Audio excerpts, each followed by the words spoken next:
Градоначалниците на општина Кочани Радко Димитровски од македонска страна и Владимир Москов од општината Гоце Делчев од Република Бугарија на работна средба во Кочани ги утврдија проектите и нивните приоритети со кои двете општини ќе конкурираат за средства од прекуграничната соработка на ИПА фондовите. Ова е наша втора средба која што ја имаме и разговаравме за темите кои што ги имаме ние, проблемите кои што ги имаме ние градоначалниците. А посебно разговаравме на темата за соработка во ИПА програмата, прекуграничната соработка на Република Македонија со Република Бугарија и оние проекти кои што ги имаме и досега аплицирано и оние проекти кои што понатаму би аплицирале во оваа програма.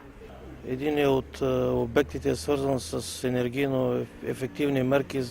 за детските градини во двете општини. Двете општини подготвија проекти за енергетска ефикасност во детските градинки, изградба на улици, регулација на коритото на реката, како и проекти за проширување на бизнис соработката и заеднички вложувања во општините Кочани и Гоце Делчев. Општините Гостинот од Бугарија заедно со својот домаќин, градоначалникот Димитровски, ги посетија индустријската зона, како и етно куќата, кои се градени со средства од заедничката соработка на општината Кочани и општината Рила со средства од ИПА